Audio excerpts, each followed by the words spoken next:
नमस्कार साथियों, कैसे हैं आप सब।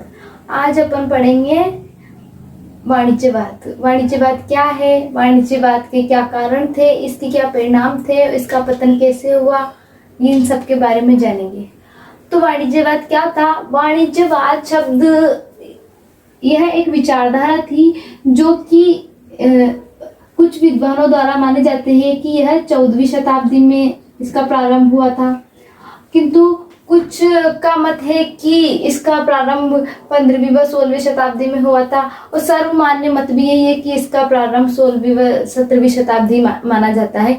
इन दो शताब्दियों को वाणिज्यवाद विचारधारा का वो माना जाता है। किंतु ऐसा भी कहा जाता है कि जो वाणिज्यवादी विचारधारा थी, इसकी नींव 14वीं व 15वीं शताब्दी में ही रखा गई थी, जिसने जाकर 17वीं व 18वीं सदी में अपनी नींव मजबूत की, और 19वीं सदी में जाते जाते इसका अंत हो चुका और इसने एक नई आधुनिक युग को जन्म दिया।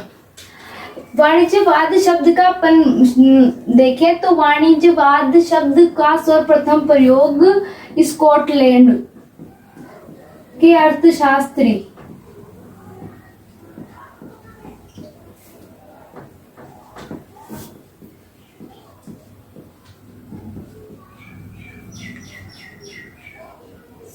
वाणिज्यवाद शब्द का सर्वप्रथम प्रयोग स्कॉटलैंड के एक अर्थशास्त्री ने किया था, जो कि एडम स्मिथ थे।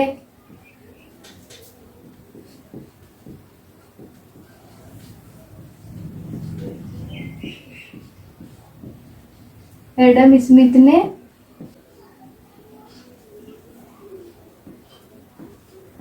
1776 में अपनी पुस्तक में किया था, और उनकी बुक थी वेल्थ ऑफ नेशंस।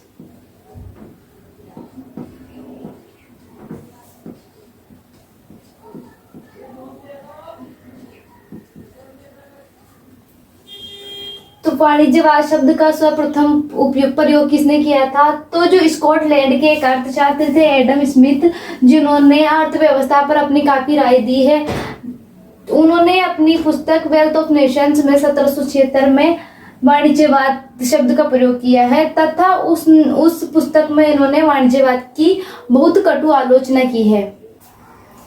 व्यापार को एक मुहिम अथवा आंदोलन के रूप में देखा जाए तो उससे हम वाणिज्यवाद की संज्ञा दे सकते हैं कि यदि किसी व्यापार को हम इतना बड़ा चढ़ा कर करें और उसे ही सब कुछ बना ले, तो एक वाणिज्यवाद की परिभाषा कहला सकती है। आगे हम देखें कि वाणिज्यवाद के क्या बिंदु थे जिन्हें वाणिज्यवाद का आधार माना जाता है। तो वाणिज्यवाद के अंतर्गत अनुकूल व्यापार संतुलन को बढ़ावा दिया गया था। अनुकूल व्यापार संतुलन क्या होता है, तो अनुकूल व्यापार संतुलन में आयात कम किया जाता है, जबकि निर्यात अधिक करने पर बल दिया जाता है। जिस राष्ट्र या देश का आयात कम व निर्यात अधिक होता है उसे अनुकूल व्यापार संतुलन कहते हैं, और इसी के विपरीत जिस राष्ट्र का आयात अधिक व निर्यात कम होता है उसे प्रतिकूल व्यापार संतुलन कहते हैं। तो जो वाणिज्यवाद था, वाणिज्यवाद का मुख्य बिंदु यह था कि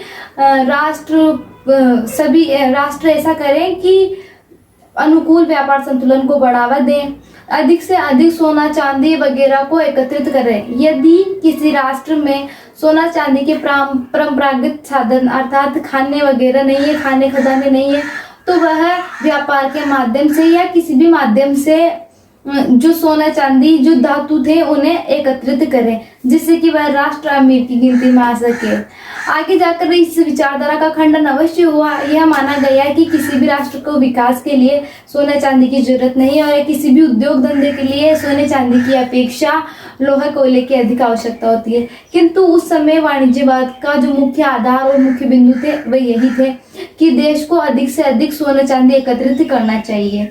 इसमें एक मुख्य बिंदु यह भी था कि वाणिज्यवादी विचारधारा ने यह माना गया था कि जो आयातित वस्तुएं होती हैं उन पर अधिक कर लगाया जाए, जबकि जो निर्यात होता है उस पर कम कर लगाया जाए, जिससे कि राष्ट्र की राष्ट्रीय आय में वृद्धि हो। तो इस प्रकार से उसमें जो वाणिज्यवाद था इसमें राष्ट्र में अधिक से अधिक सोना चांदी को एकत्रित करने की बात की गई। इसमें संपत्ति को एकत्रित करने के लिए इतना जोर दिया गया कि इसमें यह तक कहा गया कि जितना हो सके उतना कंजूसी की जाए ताकि समृद्धि को एकत्रित किया जाए। तो इससे क्या हुआ कि लोगों में इस जो सोना चांदी थे, धातुएं थी, इनको एकत्रित करने की प्रवृत्ति जागृत हुई, जिससे कि लूटम पाट आदि, चोरी डकैती आदि शुरू हुई और इस प्रकार राष्ट्रों में एक संघर्ष सी स्थिति पैदा हो चुकी थी। तो यह एक वाणिज्यवाद का नकारात्मक प्रभाव था। वाणिज्यवाद के तहत देखे जाए तो बहुत सारे ऐसे पहलू थे जो वाणिज्यवाद के फलस्वरूप निकल कर आए। जैसे कि वाणिज्यवाद ने औद्योगिक क्रांति को भी जन्म दिया। वाणिज्यवाद के फलस्वरूप उपनिवेशवाद का जन्म हुआ। तो उपनिवेशवाद का जन्म इसलिए हुआ कि जो औपनिवेशिक राज्य थे वे उपनिवेश से कच्चा माल प्राप्त करते थे और उसके बाद वे उस कच्चे माल से कुछ नया पदार्थ बनाकर उसे विनिर्माण कर वापस उसी औपनिवेशिक राष्ट्र में निर्यात कर देते थे, जिनसे जो औपनिवेशिक राष्ट्र होते थे उनकी तो आर्थिक स्थिति अच्छी रहती थी, उनकी अर्थव्यवस्था सुधरती जा रही थी, जबकि जो उपनिवेश राष्ट्र थे उनकी आर्थिक स्थिति खराब होती जा रही थी। जैसे हम उदाहरण के लिए भारत को ही देखें तो अंग्रेजों ने अपने भारत से कच्चा माल यहाँ से ले जाया गया, उनका इंग्लैंड में जाकर विनिर्माण किया गया और वहाँ से वही सामान वापस भारत में ही निर्यात किया गया। तो जो यहाँ की संपदा थी, यहाँ की जो संपत्ति थी वह कच्चे माल के रूप में और किसी भी रूप में देखे तो धीरे धीरे देश से निकलती रही, उसका देश में कुछ भी नहीं बचा और इस कारण धीरे धीरे जो भारत था उसकी आर्थिक स्थिति खराब होती गई। तो इससे क्या हुआ कि जो वाणिज्यवाद था इसमें अधिक से अधिक संपत्ति को जुटाने पर बल दिया गया था। तो जो यूरोपीय राष्ट्र थे इन्होंने धीरे धीरे भौगोलिक खोजों पर बल दिया। अब भौगोलिक खोजों के अंतर्गत हम देखें तो भौगोलिक खोजों में जो स्पेन,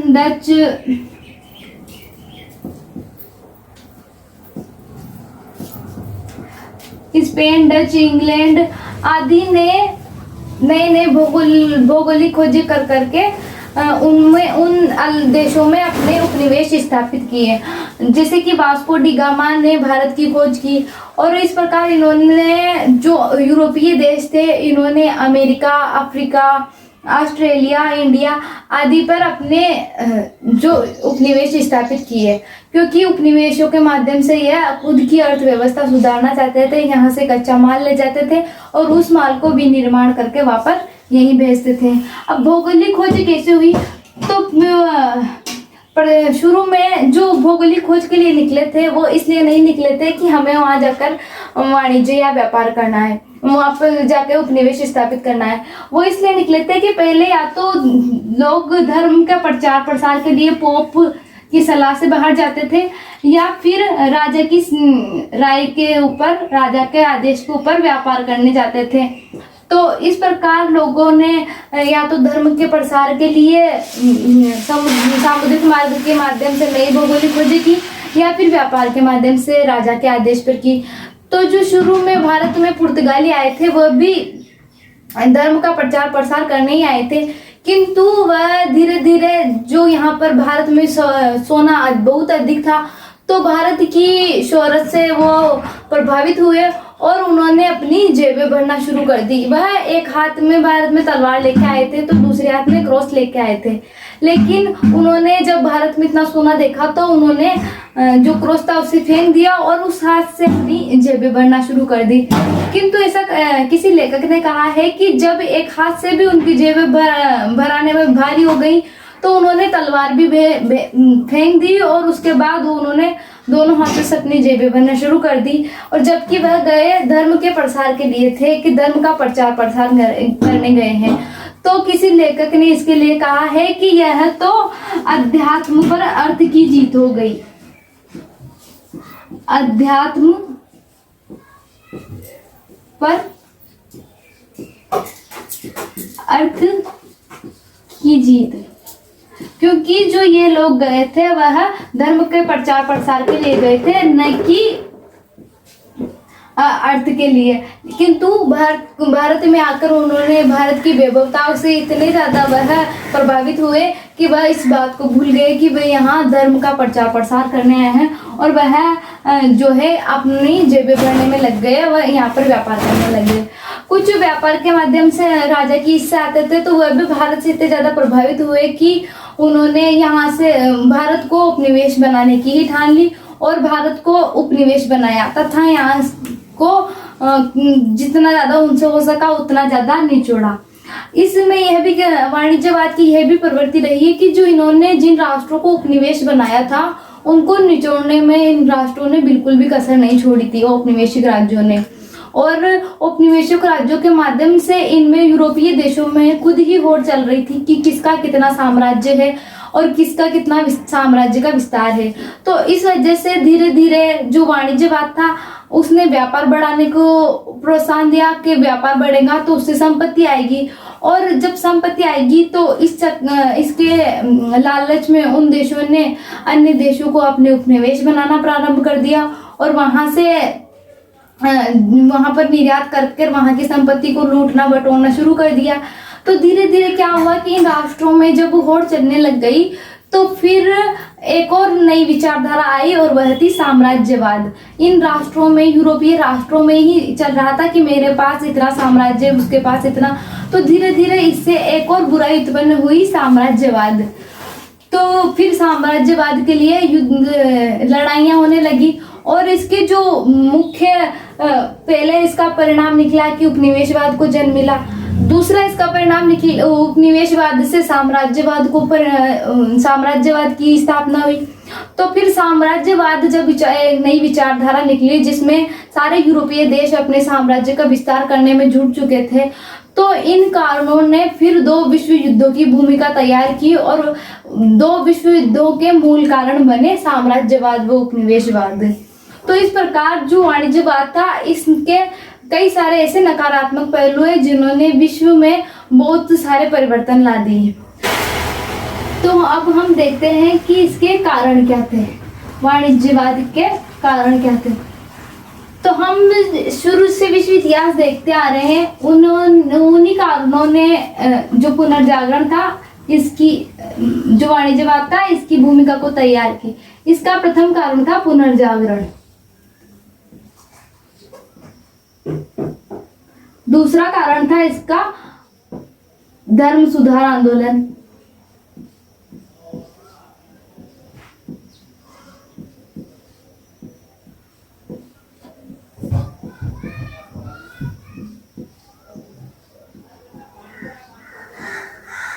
तीसरा इसका कारण था बढ़ती जनसंख्या।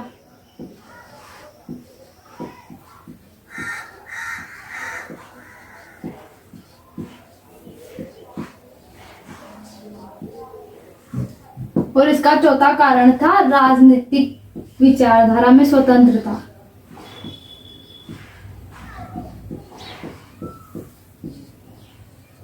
या राजनीतिक विचारधारा का स्वतंत्र होना।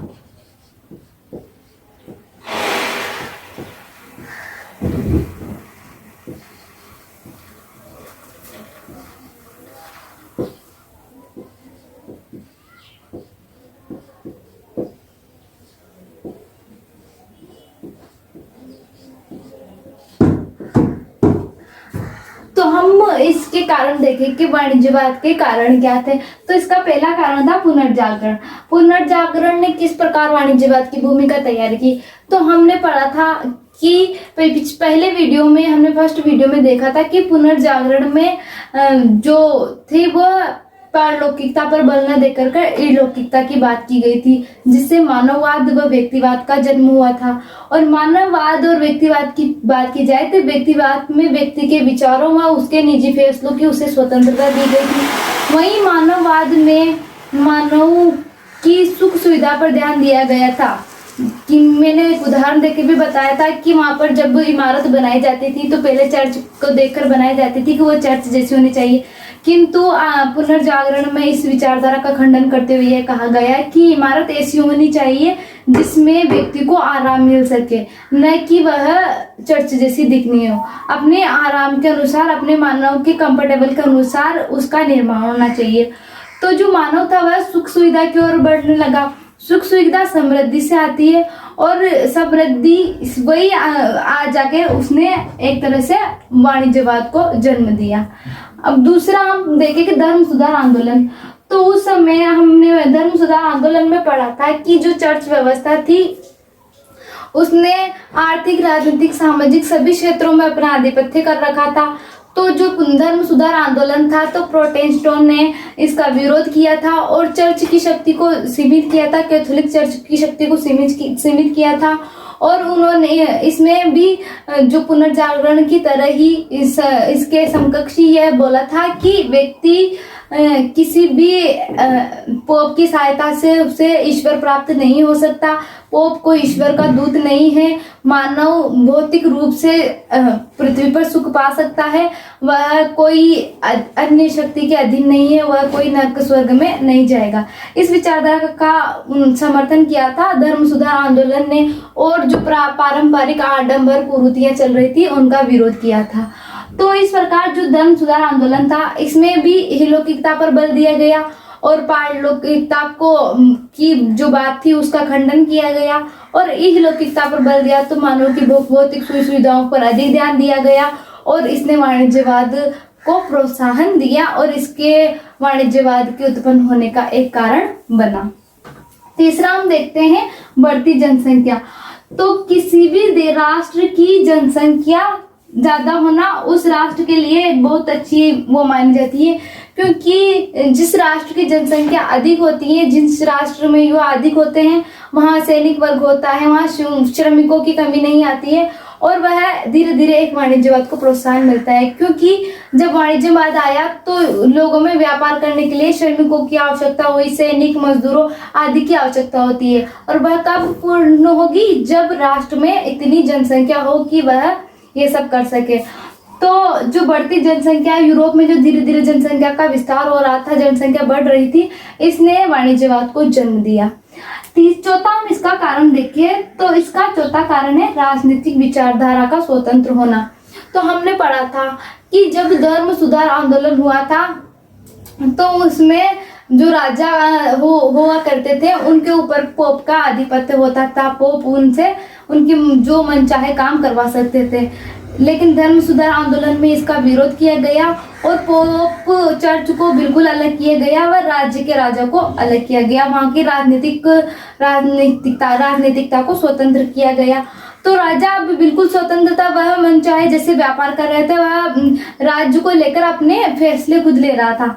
तो इसने भी वाणिज्यवाद को एक प्रोत्साहन दिया। राजा अपने व्यापारियों को अलग अलग राष्ट्रों में व्यापार करने के लिए भेज रहा था ताकि राज्य अपनी आर्थिक स्थिति, अपनी अर्थव्यवस्था में सुधार कर सके।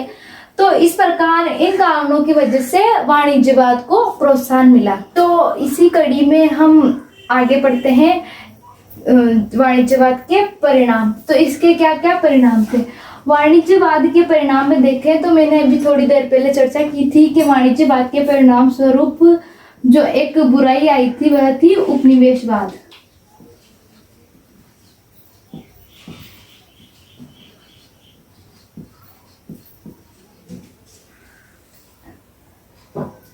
उपनिवेशवाद जब जैसे जैसे वाणिज्यवाद यूरोप अन्य देशों में जाकर अपना व्यापार करने लगा तो धीरे धीरे जो संपत्ति एकत्रित करने की जो लालच था वह धीरे धीरे बढ़ता गया और इन्होंने सोचा कि क्यों ना इन राज्यों में अपना आधिपत्य ही स्थापित कर लिया जाए ताकि हम यहाँ से कच्चे माल की यहाँ अपने आपूर्ति भी हो जाएगी और वस्तुओं का भी निर्माण कर कर वापस इन्हीं देशों में निर्यात किया जा सकता है। तो इन्होंने अन्य देशों को अपने उपनिवेश बनाना शुरू कर दिया। यूरोप था, यूरोप ने अमेरिका, ऑस्ट्रेलिया, अफ्रीका व एशिया के देशों में अपना कब्जा करना शुरू कर दिया तथा उन्हें नाम दिया उपनिवेश का।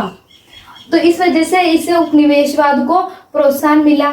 अब जब यूरोपीय राष्ट्रों ने उपनिवेश उपनिवेशवाद का प्रचलन किए, तो धीरे धीरे उपनिवेशों में भी उनमें यह रहा कि जैसे कि इंग्लैंड ने बहुत अमेरिका पर भी अपना अधिकार कर रखा था, अमेरिका में भी उपनिवेश बनाए हुए थे, वह भारत भी जो इंग्लैंड था उसका उपनिवेश था।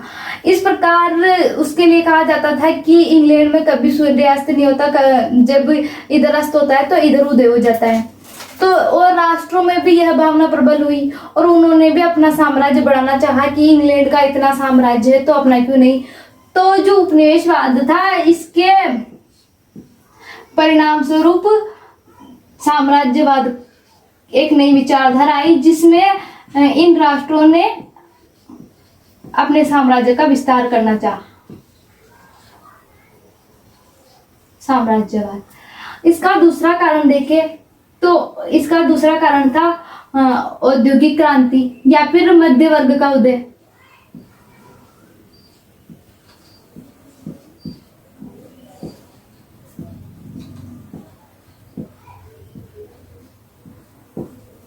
तो वाणिज्यवाद का दूसरा मुख्य कारण था मध्य वर्ग का उदय। जब वाणिज्यवाद का विस्तार हो रहा था तो व्यापार बढ़ रहा था, और व्यापार बढ़ते बढ़ते एक ऐसे वर्ग का उदय हुआ जो कि न तो उच्च वर्ग था न निम्न वर्ग था। जो इन दोनों के मध्यस्थ जो वर्ग उभर कर आया उसे मध्य वर्ग कहा गया।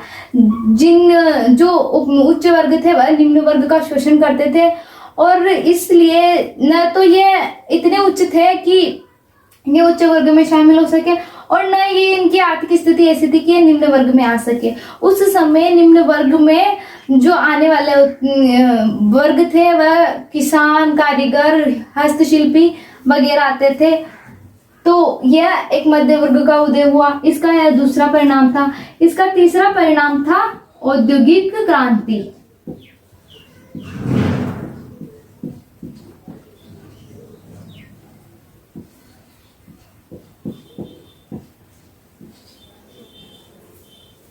औद्योगिक क्रांति, क्योंकि जब उद्योग धंधे स्थापित करने के लिए वहां पर एक पूंजी की आवश्यकता होती है, तो और कच्चे माल की आवश्यकता होती है, वातावरण अनुकूल की आवश्यकता होती है।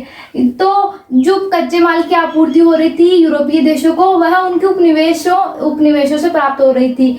तो उनकी कच्चे माल की आपूर्ति, उद्योग धंधे स्थापित करने के लिए उनके पास पर्याप्त कच्चा माल था, क्योंकि वह अपने उपनिवेशों से उसे ले लेते थे।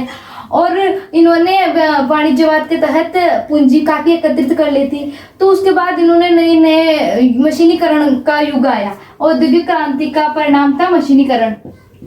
तो धीरे धीरे मशीनीकरण हुआ और कई उद्योग धंधों की स्थापना हुई, जिससे औद्योगिक क्रांति के नाम से जाना जाता है। और इसके परिणाम, वाणिज्यवाद के परिणाम स्वरूप औद्योगिक क्रांति आई, जिसने मशीनीकरण किया। और इसका एक और जो परिणाम, नकारात्मक परिणाम निकला, वो हुआ पर्यावरण का ह्रास।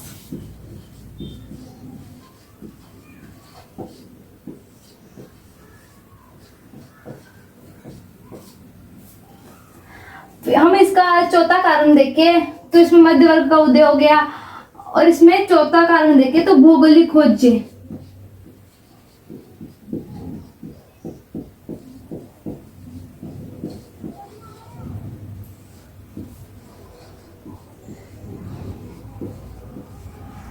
वाणिज्यवाद नहीं होता तो लोगों में व्यापार की इतनी तीव्रता नहीं रहती, व्यापार करने की इतनी लालसा नहीं जुड़ती, संपत्ति एकत्रित करने का वो नहीं रहता। तो नई नई भौगोलिक खोजों के लिए लोग नहीं निकलते, और नई भौगोलिक खोजें नहीं होती तो अन्य राष्ट्रों का पता नहीं चलता, और जिससे उपनिवेशवाद जो सारी घटनाएं हो रही है नहीं होती।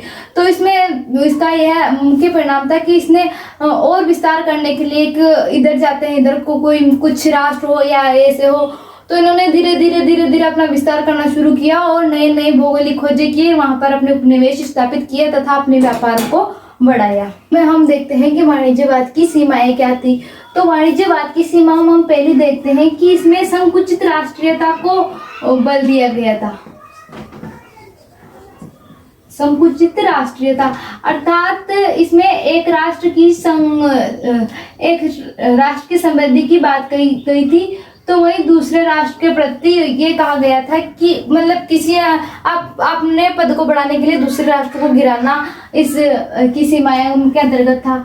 दूसरी इसकी सीमा यह थी कि इसमें जो कृषि थी वह कृषि को बिल्कुल नकार दिया गया था। कृषि पद्धति पर इसमें बिल्कुल ध्यान नहीं दिया गया था। कृषि पद्धति पे इस पर बिल्कुल ध्यान नहीं दिया गया था। तीसरी इसकी सीमा यह थी कि वाणिज्यवाद में लोक कल्याणकार को कहीं स्थान नहीं दिया गया।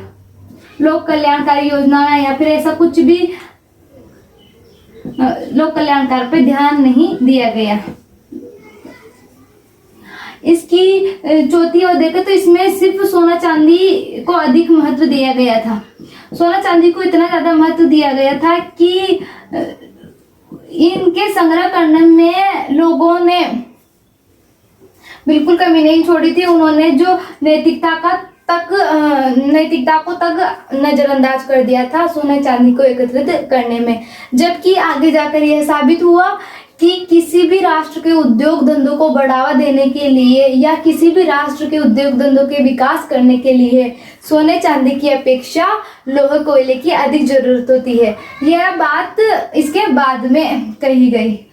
तो इस प्रकार हमने वाणिज्यवाद देखा कि वाणिज्यवाद किस प्रकार से एक संपत्ति को एकत्रित करने के लिए आया था। इसमें किस प्रकार संपत्ति एकत्रित की गई, जिसने धीरे धीरे आगे जाकर पूंजीवाद की भूमिका तैयार की। पूंजीवाद के मूल में वाणिज्यवाद को रखा जा सकता है क्योंकि वाणिज्यवाद ने औद्योगिक क्रांति को जन्म दिया और वाणिज्यवाद से संपत्ति को एकत्रित करने पर बल दिया गया और जिससे कि पूंजीवाद की भी पृष्ठभूमि तैयार हुई। और हमने देखा कि किस प्रकार से इसके क्या परिणाम थे, इसके क्या कारण थे, इसमें क्या क्या सीमाएं रखी गई थी। धन्यवाद। मिलते हैं अगले वीडियो में किसी नए टॉपिक के साथ।